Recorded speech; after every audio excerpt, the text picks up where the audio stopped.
The late afternoon sun, a golden, languid deity, draped itself across Maya's meticulously manicured backyard, turning the cerulean surface of her pool into a shimmering tapestry of light. It was her sanctuary, her carefully constructed slice of paradise in a world often too loud, too demanding. Every tile laid, every bush trimmed, every lounge chair positioned had been a deliberate act of creation, a testament to the quiet peace she craved. She floated on a brightly colored inflatable, a book resting unread on her chest, the gentle lapping of water against plastic a lullaby to her weary soul. This was her reward for a week of navigating aggressive deadlines and demanding clients. This was where the tension in her shoulders melted away. A sudden, unusually loud splash shattered the tranquility. Maya's eyes, heavy-lidded just moments before, snapped open. Her heart gave a confused thump. Had a bird fallen in? A branch? She lived on a quiet cul-de-sac, fenced in, secluded. Her nearest neighbor, a woman named Karen Dubois, was notoriously observant, almost pathologically so, but certainly not given to impromptu cannonballs. Another, more frantic splash, accompanied by a muffled, guttural choke. This wasn't a playful dip. This was distress. Maya scrambled off the float, her bare feet slapping against the warm concrete. She peered towards the deeper end of the pool, where the disturbance originated. Her breath hitched. A figure, vaguely human, was thrashing, wildly, just beneath the surface. It wasn't elegant. It was clumsy, desperate, like a startled animal caught in a trap. "Hello?"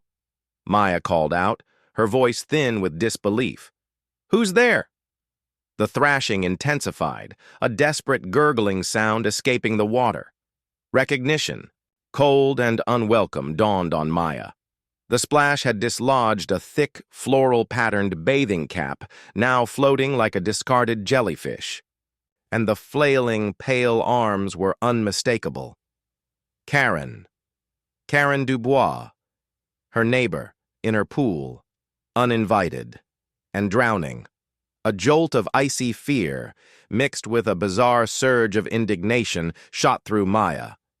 Karen, the self-appointed neighborhood watchdog, the woman who had once lectured Maya for leaving her recycling bin out 5 minutes past collection time, the very same Karen who had complained to the HOA about Maya's rose bushes being too vibrant, was now, inexplicably, drowning in Maya's private swimming pool.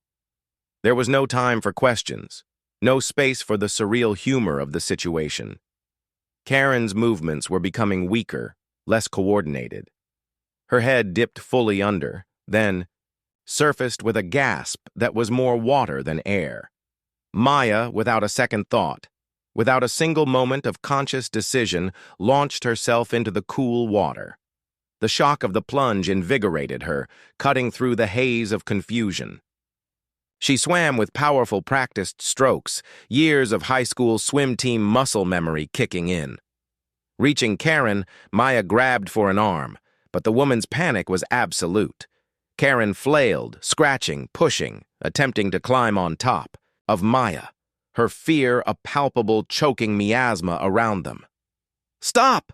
Maya choked, swallowing a mouthful of chlorinated water. "Stop fighting me! I'm trying to help you!" Karen's eyes, wide and bloodshot, registered nothing but terror. Maya struggled, trying to get behind her to apply a proper rescue hold. It was like wrestling a heavy, waterlogged sack of clothes. Karen's weight, combined with her irrational thrashing, made it excruciatingly difficult. Maya felt a sharp sting as Karen's nails raked across her arm, but she ignored it, fueled by a primal urgency. She couldn't let someone drown. Not in her pool, not anywhere, regardless of who they were. Finally, with a desperate surge of strength, Maya managed to get an arm under Karen's chin, stabilizing her head above water, and began kicking towards the shallow end. Each stroke was a monumental effort. Karen coughed, a wet rattling sound, but at least she wasn't actively trying to pull Maya down anymore. They reached the steps, Maya half dragging, half carrying Karen. She heaved the older woman onto the first step, then scrambled out herself, panting, lungs burning. Karen lay slumped against the edge, gasping, coughing up water, her usually perfectly coiffed hair plastered to her skull, her floral bathing suit clinging unflatteringly. Are you okay?" Maya managed, still breathless, leaning over, concern warring with sheer exhaustion. Karen coughed violently, then slowly, painstakingly pushed herself upright. Her eyes, still wide and unfocused, slowly began to clear. They fixed on Maya, and a strange transformation came over them. The terror drained away, replaced by something cold, hard, and utterly furious. "You!" Karen croaked, her voice raw, but gaining strength with each word. "You did this!" Maya recoiled as if slapped. "I did what? I just pulled you out of my pool! You were drowning!" "My foot slipped," Karen shrieked, her voice rising in pitch, her chest heaving. "The edge, it's slick! It's dangerous. And why is your gate unlocked?" Maya stared, dumbfounded. The gate, a sturdy wrought iron affair, had a self-latching mechanism. She always checked it. And the pool deck was always swept, always clean, never slick. The gate was locked, Karen. "It always is," Maya said, trying to keep her voice even despite the rising tide of incredulity. "And the deck is perfectly dry. You trespassed. You climbed over my fence, didn't you?" Karen's face, mottled red from exertion and indignation, hardened. "Trespass? I saw your pool, glistening, inviting. A clear and present danger to the neighborhood children, I might add." She pushed herself to a standing position, wobbling. Slightly, but her posture was already reforming into its familiar, rigid, accusatory stance. "And then I, a concerned citizen, merely attempted to assess the level of hazard it posed, and I nearly drowned because of your negligence. Your public hazard." Maya felt a hysterical laugh bubble up, quickly suppressed. This couldn't be real. She had just saved this woman's life, pulled her, sputtering and flailing, from the brink, and Karen was accusing her? "My pool is private property, Karen. It's not a public anything. And it's maintained to code. You broke in." "I did not break." "In!" Karen roared, spittle flying. "I merely gained access to prevent a catastrophe. What if a child, a curious, innocent child, had wandered in here and met the same fate I nearly did? It would be on your head, young lady, every single bit of it." She paused, chest still heaving, then narrowed her eyes. "This is completely unacceptable. You have created an attractive nuisance, a death trap in plain sight. I'm reporting this to the HOA, to the city, to anyone who will listen." Maya could only stare, her wet hair clinging to her face, her arm stinging where Karen had scratched her. The serene sanctuary of moments ago had been utterly annihilated, replaced by a swirling vortex of anger, disbelief, and a chilling sense of betrayal. She had offered a hand, and in return, Karen had bitten it off, then accused her of poisoning the well. You're unbelievable," Maya finally managed, the words tasting like ash. "I saved your life," Karen scoffed, pushing wet strands of hair from her face with a hand that still trembled slightly. "Saved my life? You almost killed me with your dangerous, unattended pool. This is a public hazard, and I'll make sure everyone knows it." She turned, her sodden clothes squelching with each step, and began to stalk towards the side gate, which, to Maya's horror, was now visibly ajar. Karen must have forced it, or unlatched it from the outside in some ingenious, invasive way. Maya watched her go, too stunned to move, too emotionally drained to protest further. The golden afternoon light suddenly felt cold. The shimmering pool surface now seemed to mock her. The tranquility was gone, shattered by a single self-righteous accusation. She stood there, dripping, alone. the echoes of Karen's furious pronouncements ringing in her ears. Karen didn't just leave. As she exited through the now-ajar gate, her voice, surprisingly strong for someone who had just nearly drowned, carried clearly through the quiet neighborhood. "This is a disgrace, a complete and utter hazard. Someone needs to do something about that pool." The words hung in the air, sharp and poisonous, announcing to anyone within earshot that Maya's private sanctuary was now, apparently, a threat. Maya's phone, forgotten on the patio table, buzzed. A text message, then another, from the neighborhood chat group. Karen, no doubt, was already at work. This wasn't just a confrontation, it was a declaration of war. The buzzing intensified, a relentless digital chorus echoing Karen's departing fury. Maya finally moved, her limbs stiff, a phantom chill clinging to her skin despite the late afternoon warmth. She picked up her phone, the screen already a frantic tableau of notifications. The neighborhood chat, usually a quiet forum for lost pets and shared recipes, had exploded. Karen Dubois. Alert! Neighborhood hazard. Just had a near-drowning incident at 14 Willow Creek. Private pool with unlocked gate. Children at risk. HOA. Needs to investigate immediately. Janice, from across the street. "Oh my goodness, Karen, are you all right? A near drowning? Whose pool?" Karen Dubois. Mine, Janice. Almost. Because of that pool. At Maya's place. David Henderson, HOA board member. Karen, please provide details. This is a serious accusation. Karen Dubois. Details? I nearly died. In a pool that is clearly not secure. The gate was wide open. I, being a responsible citizen, was merely checking on it for the safety of our community's precious children, and I slipped on the dangerously slick deck and plunged in. No one was there. If I hadn't managed to flail my way out, I would be dead. Maya stared at the screen, her wet thumb swiping through the escalating conversation. Karen's version of events was a grotesque distortion, a terrifyingly confident lie. Slick deck? No one there? Managed to flail her way out? Maya's arm throbbed where Karen had scratched her. Her lungs still burned from the chlorinated water. She'd swallowed, pulling the woman to safety. She saw red. Her fingers flew across the keyboard. Maya Rivera. "Karen, this is an outrageous lie." The gate was locked. "You climbed over my fence. And I was there. I pulled you out. You were drowning." The chat went silent for a beat. A digital intake of breath. Then, the replies came, a torrent of doubt and disbelief. Janice. "Maya, are you sure?" Karen said she was alone. David Henderson. "Maya, Karen, we need to handle this calmly. Karen, you mentioned you slipped. Can you confirm Maya pulled you out?" Karen Dubois. "She did not. She appeared after I had struggled to the shallow end. She was negligent. My near-death experience is entirely due to her disregard for safety. And now she's trying to blame me, the victim. This is precisely why that pool is a menace."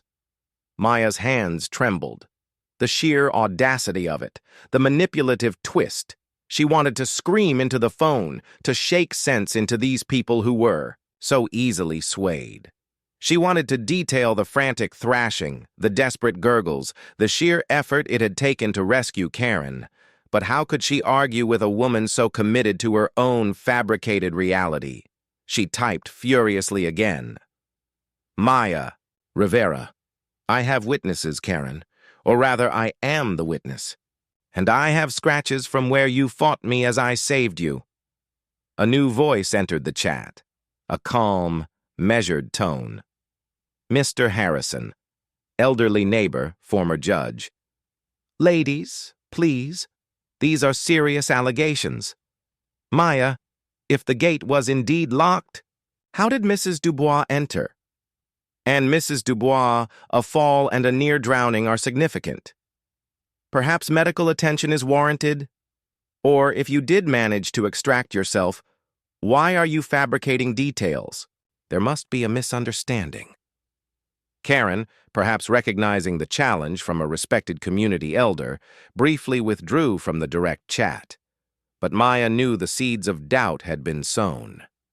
Mr. Harrison's intervention was a small mercy, but it didn't erase the insidious narrative Karen was weaving. Maya felt a cold dread settle in her stomach. This wasn't just a petty neighborly squabble. This was Karen using her near-death experience, a situation Maya had selflessly resolved, as a weapon. The next morning, the air still held the false promise of a peaceful summer day. But Maya knew better. The first sign was the official-looking envelope tucked into her mailbox. Not a bill, not junk mail, but a thick, formal letter. The return address read, Willow Creek Homeowners Association. Inside, the language was precise, legalistic. Notice of complaint and violation. It detailed in stark terms Karen Dubois' allegations: unsecured pool gate, hazardous and slick pool deck, attractive nuisance, and a failure to provide a safe environment for community members. It concluded with a demand for an immediate inspection by an HOA-approved contractor and a special hearing to address the serious safety concerns. A copy of Karen's exaggerated chat messages was attached, highlighted like damning evidence. Maya crumpled the letter in her hand, her jaw tight. She had always been a private person, meticulous, and a rule follower. To be accused of negligence, of creating a public hazard, was a personal affront. It wasn't just about the pool anymore. It was about her reputation, her sense of security, her quiet life. She tried calling her lawyer, an old friend named David. He listened patiently, a sigh escaping him when she finished. Karen Dubois, huh? She's got a reputation, highly litigious, even for minor infractions, and she holds a fair bit of sway in that HOA.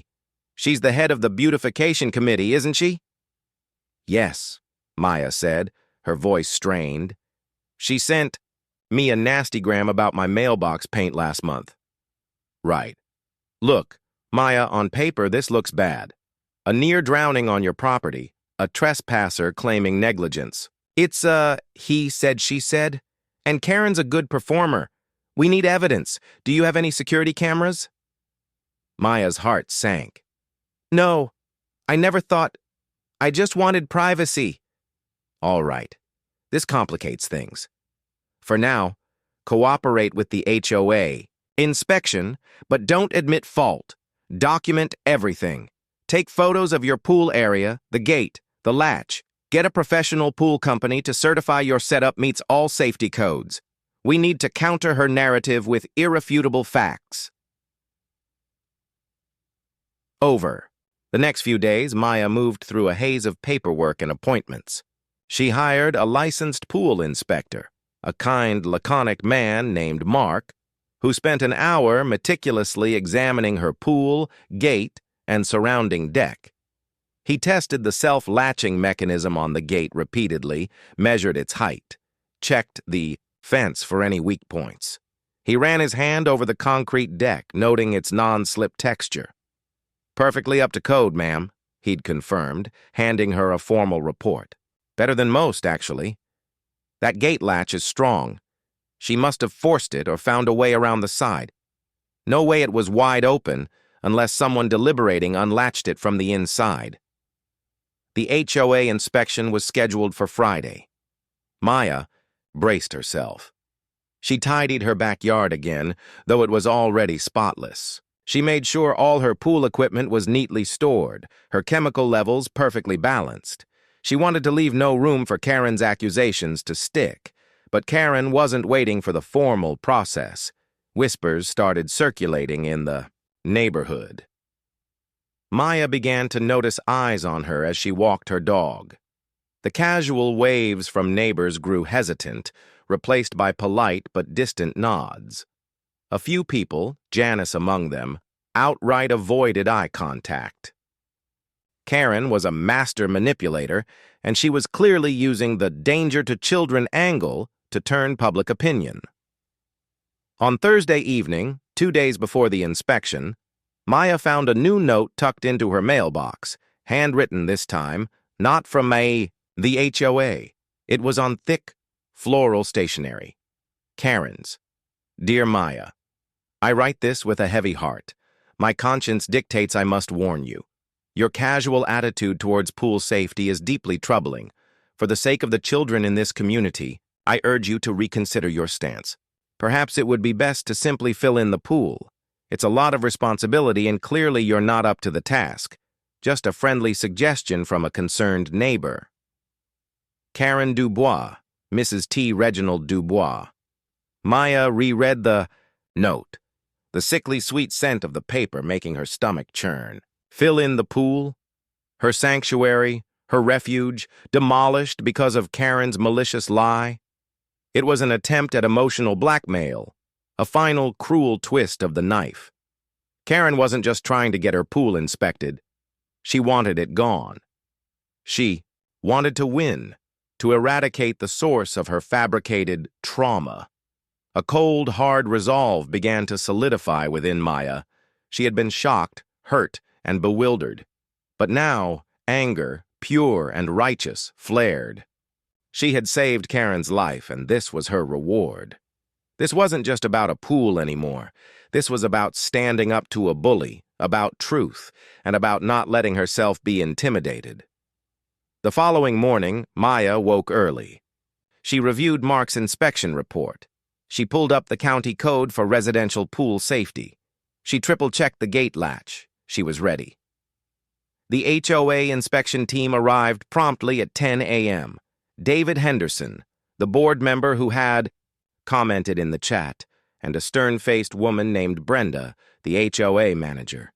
Trailing slightly behind them, dressed in a perfectly pressed pantsuit and a triumphant smirk, was Karen Dubois. She carried a thick file folder. "Good morning, Maya," David Henderson said, his voice neutral, his eyes avoiding hers. Brenda offered a curt nod. Karen merely stared, her eyes gleaming with anticipation. "Good morning," Maya replied, her voice steady despite the tremor in her hands. "I'm happy to cooperate fully. I've already had a certified pool inspector confirm. My pool is up to code. I have his report here." She handed Mark's report to David. Karen scoffed. "A private inspector, hardly impartial. We'll be conducting our own assessment." Brenda held up a hand. "Mrs. Dubois, please allow us to proceed." She then turned to Maya. "Our concern is primarily with the gate security and the deck surface. Mrs. Dubois alleges both were unsafe, leading to her unfortunate accident." "My gate is self-latching and meets all height requirements," Maya stated, leading them to the gate. "It was fully latched when I went inside." The silence that descended upon Maya's backyard was heavier than any humid summer air. It vibrated with the sudden, sharp shift in power, the undeniable weight of irrefutable truth. Karen Dubois, usually so composed in her self-righteousness, stood paralyzed, her mouth slightly agape, the color having drained entirely from her face. Her scattering papers lay unheeded on the deck, each sheet a testament to her now shattered deception. David Henderson, the HOA board member, recovered. First, his gaze, initially fixed on Karen, swung to Maya, a slow recognition dawning in his eyes. He exchanged a significant look with Brenda, the HOA manager, who had visibly stiffened. Brenda's professional decorum, usually unflappable, seemed to crack, revealing a flicker of something akin to disgust. "A security camera, Mrs. Rivera?" David asked, his voice low, almost a whisper. "Operational?" "Fully operational," Maya confirmed, her smile now a full, satisfied triumph. "It's motion-activated and stores footage for 30 days. I can pull up yesterday's events right now if you'd like. It'll show Karen scaling the fence, not using the gate, definitely not finding it open, and then her very ungraceful entry into the water, followed by my heroic rescue, of course." The last part was delivered with a sweet, pointed sarcasm that hung heavy in the air, aimed squarely at Karen. Karen found her voice, a strangled, high-pitched gasp. That's an invasion of privacy. You can't record me. This is my backyard." She took a step forward as if to physically stop Maya from accessing the device, but then seemed to recall where she was and froze. "This is my backyard, Karen," Maya corrected calmly, her eyes never leaving Karen's. "And I can record whatever I want on my own property, especially when someone trespasses."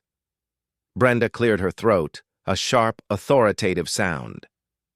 "Mrs. Dubois, if Mrs. Rivera has footage confirming her account, this changes the entire nature of your complaint. Fabricating or misrepresenting facts to the HOA is a serious offense." Her tone was ice, devoid of any prior professional neutrality.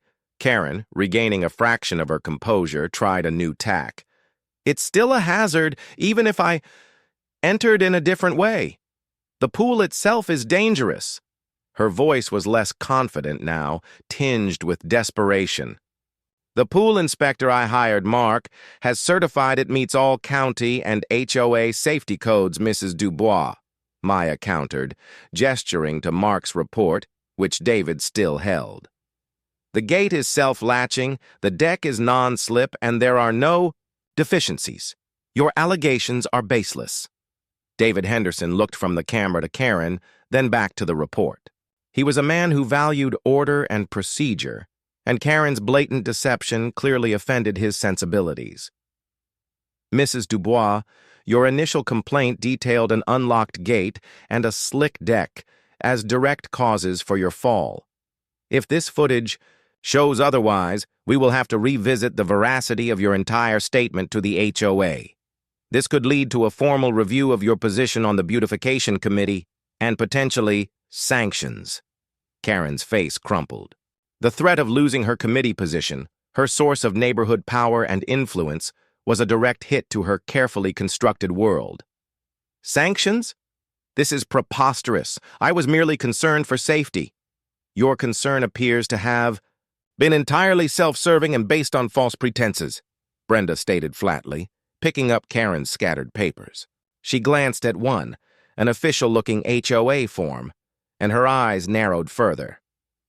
"And what exactly is this, Mrs. Dubois? A formal proposal to recommend mandatory pool fillings for properties with demonstrated safety risks?" Karen tried to snatch the paper, but Brenda held it out of reach. That's a draft, a preliminary thought. It's a clear attempt to misuse your position for personal vendetta, Mrs. Dubois," David said, his voice now stern, official, and a very thinly veiled one at that. "Maya, if you could please download that footage for us. We'll need a copy for the record. And we'll be rescheduling a meeting, Mrs. Dubois, a much more serious one, to address your conduct, not Mrs. Rivera's pool." Karen sputtered, a series of indignant sounds escaping her lips, but no coherent words formed. Her carefully constructed facade had shattered, revealing the petty, vindictive woman beneath. She looked around, as if expecting the ground to swallow her whole. The humiliation was palpable, thick in the air, a silent scream. Maya retrieved the camera's memory card, a small, satisfying click as it slid out. She led them inside to her office, where she quickly connected the camera to her computer. Yanila, small screen glowed, showing the familiar view of her backyard. She navigated to the recording from the previous day. The first few minutes showed nothing but the peaceful backyard. Then, a sudden jerky movement at the top of the fence near the gate.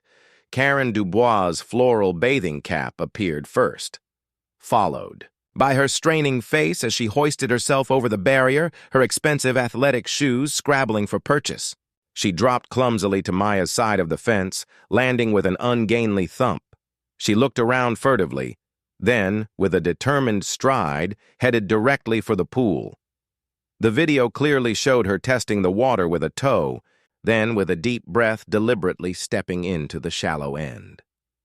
She didn't slip. She entered willingly. It was only when she ventured further into the deep end, clearly unable to swim, that panic set in. The thrashing, the desperate flailing, Maya's swift, powerful dive, and the arduous rescue. It was all there, stark and undeniable. Every single detail of Karen's lie was exposed in vivid digital clarity. David and Brenda watched in stunned silence.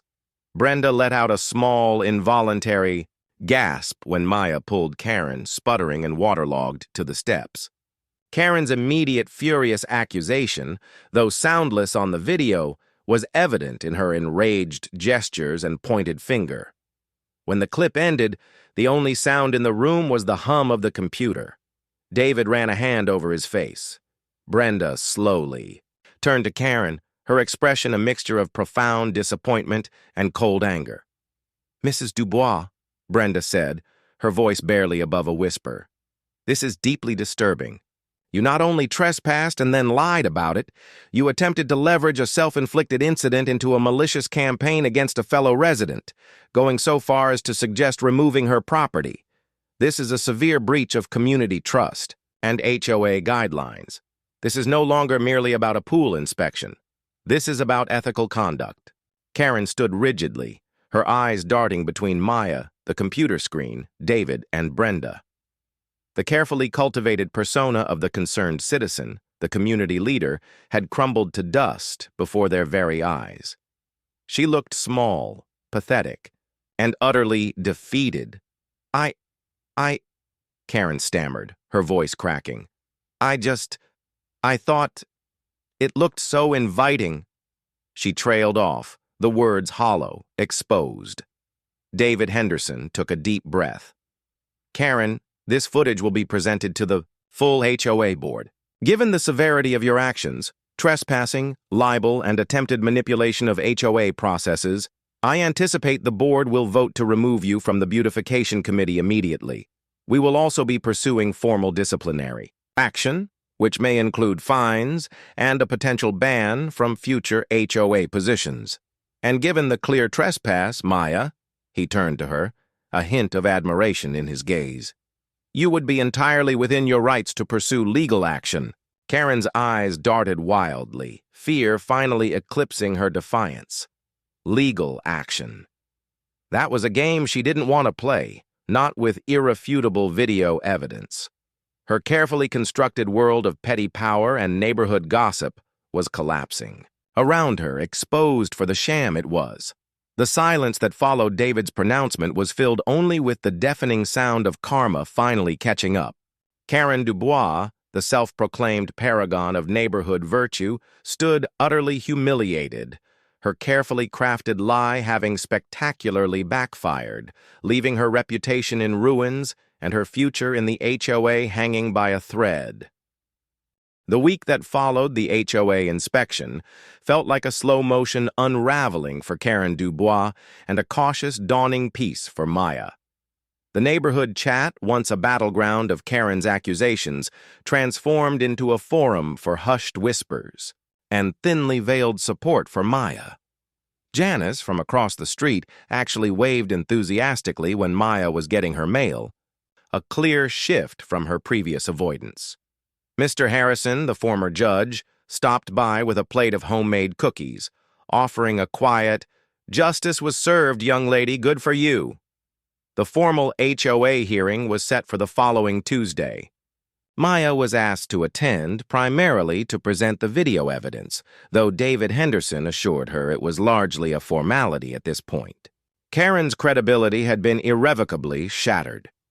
On the day of the hearing, the HOA community room felt unusually charged. The regular monthly meeting attendees, a mix of long-term residents and a few newer faces, filled the seats, their curiosity palpable. Karen Dubois arrived alone, her usual meticulously styled hair slightly askew, her posture strangely deflated. She avoided all eye contact, particularly Maya's. Her once imposing presence had shrunk. She looked brittle, defeated. David Henderson opened the meeting with a somber tone, explaining that they were addressing a serious disciplinary matter concerning a board member. He played the unedited video footage from Maya's security camera. The room watched in stunned silence as Karen's clumsy fence climb, her deliberate entry into the pool, her subsequent panic, and Maya's frantic rescue unfolded before them. The moment Karen's finger pointed at Maya, accusingly, on screen, a collective gasp rippled through the room. When the video finished, the silence was deafening. David then read excerpts from Karen's initial misleading chat messages and the formal complaint she had filed, juxtaposing them with the irrefutable visual evidence. Brenda, the HOA manager, presented Karen's preliminary proposal to mandate pool fillings, a document that now seemed ludicrously vindictive. "Mrs. Dubois," David finally stated, his voice devoid of emotion, "do you have anything to say in your defense?" Karen cleared her throat, her voice reedy. I panicked. I was disoriented. I simply misunderstood what happened. My intentions were pure. I was only concerned for the safety of our children." The familiar refrain sounded hollow, pathetic, stripped of its power in the face of the truth. A woman from the back row, Mrs. Chang, a generally quiet resident, spoke up. "Mrs. Dubois, that video clearly shows you climbing over the fence, and then deliberately walking into the deep end. That's not disorientation. That's deliberate action. And then blaming Mrs. Rivera, who saved you?" Her voice carried a tremor of indignation. Another resident chimed in. "And the chat messages, Karen. You said she wasn't even there. You said you pulled yourself out." Karen visibly flinched, shrinking further into her seat. Her carefully constructed image, the one that had allowed her to wield petty power for years, was being publicly dismantled. The vote was swift and unanimous. Karen Dubois was immediately removed from the beautification committee. Furthermore, a formal censure was placed on her record, and she was banned from holding any future HOA positions. There was discussion about a fine for misuse of HOA resources and filing a false report, but David suggested that the public humiliation and loss of standing might be punishment enough for now. "We want to foster community, not further division, unless absolutely necessary," he reasoned. Maya felt a wave of relief wash over her. It wasn't about vengeance, but about validation. The truth had won. She stood to leave, but as she reached the door, David called her back. "Maya, a moment, please." He, Brenda, and Mr. Harrison gathered around her. "We wanted to formally apologize for the distress Mrs. Dubois caused you," David said, his expression earnest. "Her actions were egregious. We appreciate your patience and your willingness to provide the evidence." "We understand this has been quite an ordeal," Brenda added, "and we hope this resolution provides some closure. Your pool is perfectly safe, and we've informed all concerned residents." "Indeed," Mr. Harrison smiled kindly. "And I'd say the neighborhood just got a lot more peaceful, wouldn't you?" Maya managed a genuine smile. "Thank you. It means a lot." Leaving the meeting, Maya felt a lightness she hadn't experienced in weeks. The weight of Karen's accusations, the unfairness of it all, had been lifted. Her sanctuary was once again her sanctuary. She thought about the conversation with her lawyer, David, who had advised her that while she had a strong case for trespass and possibly libel, sometimes a public win and reclaiming one's peace was more valuable than a protracted legal battle. For now, she agreed. The days turned into weeks. Karen Dubois became a phantom in the neighborhood. Her car was still in her driveway, but she was never seen out walking, never in her yard, never at the grocery store. The whispers about her continued, but they were no longer about Maya's pool. They were about Karen herself, about her fall from grace, about the fragility of a reputation built on perceived moral superiority. Maya's life slowly returned to its quiet rhythm. The pool, once a source of anxiety, became her haven again.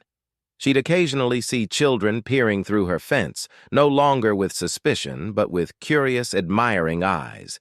Parents would wave and smile, some even stopping to apologize for their initial doubt. The community, stripped of Karen's oppressive influence, seemed to breathe a collective sigh of relief.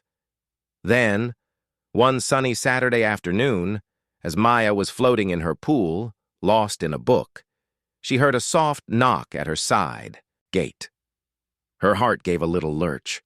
She hesitated, then got out, pulling on a cover-up. She approached cautiously, peering through the slats. Standing on her path, nervously clutching a small, plastic-wrapped casserole dish, was Karen Dubois. Her hair was still pulled back in her usual severe bun, but her shoulders were slumped, and her eyes, usually so sharp and critical, were filled with an uncharacteristic meekness. She looked older, smaller, utterly humbled. "Maya?" Karen's voice was barely a whisper, a stark contrast to the booming accusations of weeks past. May I have a word?" Maya looked at the casserole dish, then at Karen's face. This wasn't the triumphant, vindictive Karen. This was a defeated woman, stripped bare of her self-importance. A turning point. What could she possibly want? Maya slowly unlatched the side gate, her senses on high alert. Karen Dubois, usually a formidable presence, seemed to shrink under her gaze, her shoulders hunched. The casserole dish in her hands looked almost like an offering, or perhaps a shield. "Maya," Karen repeated, her voice still thin, "may I please speak with you, just for a moment?" Maya hesitated, a whirlwind of emotions swirling within her. Anger, resentment, a lingering sense of betrayal, but also a sliver of curiosity. Karen. Dubois, the woman who had tried to demolish her peace, was now standing on her doorstep, looking utterly vulnerable. "What about, Karen?" Maya asked, her voice cautious, betraying nothing. Karen swallowed hard, her eyes darting nervously towards the street, as if afraid someone might witness her humiliation.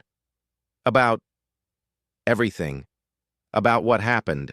I brought you a casserole. It's my famous tuna noodle. It's the least I could do." She extended the dish, her hand trembling slightly. Maya took the casserole dish, the plastic wrap surprisingly warm. The gesture, however small, was so out of character for Karen that it was disarming. "Come in," Maya said, opening the gate wider. "We can talk on the patio."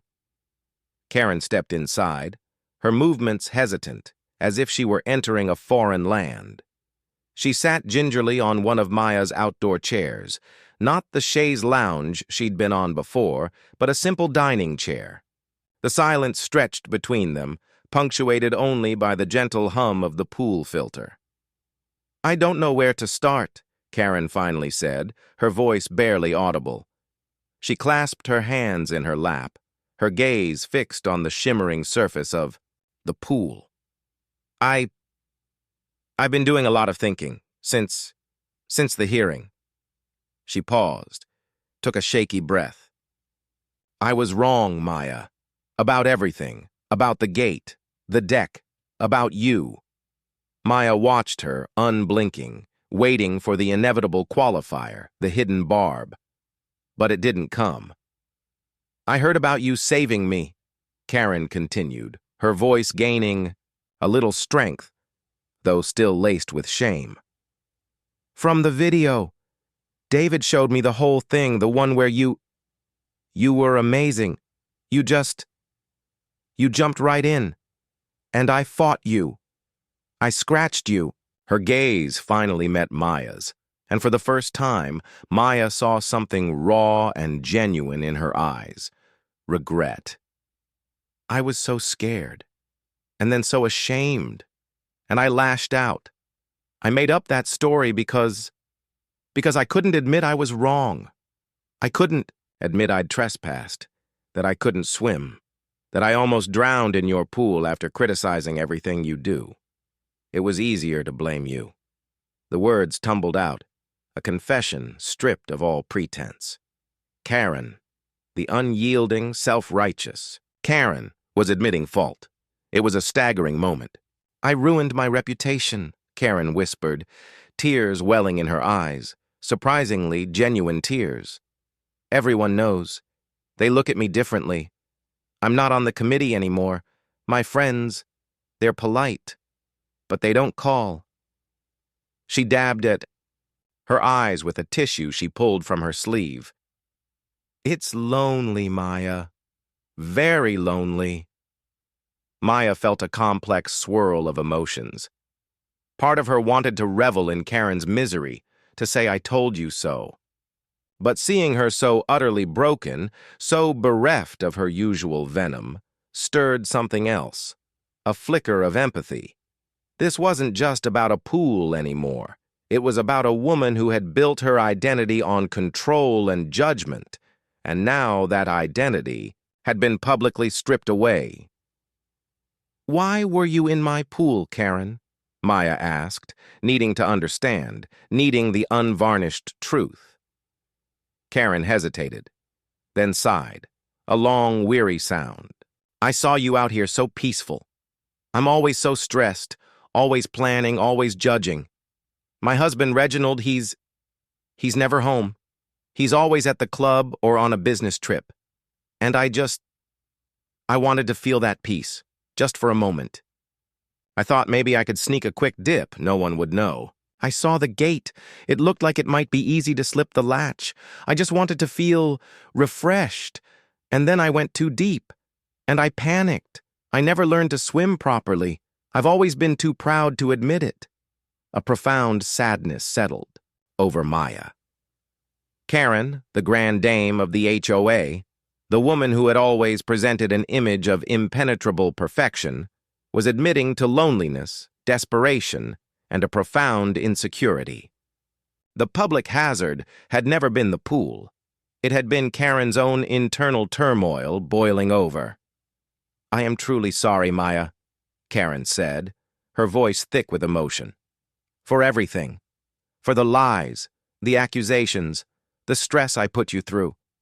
You saved my life and I repaid you with cruelty. I don't expect you to forgive me. But I had to say it."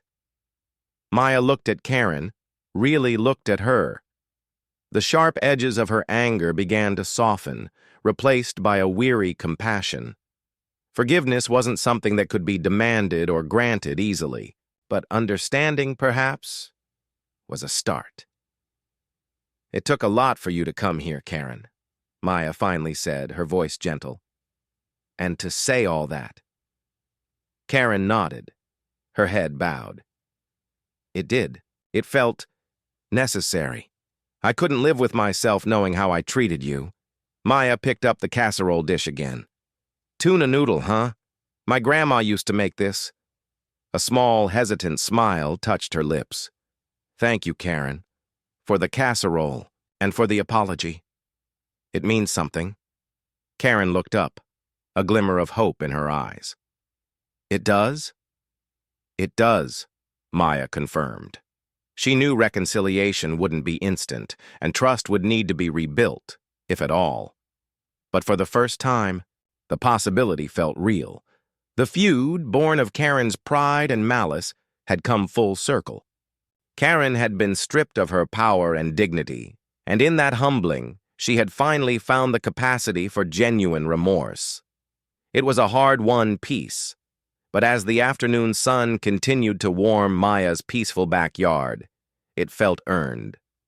The final powerful beat wasn't one of grand justice, but of quiet, unexpected irony. The public hazard had, in the end, forced Karen Dubois to face her very private demons.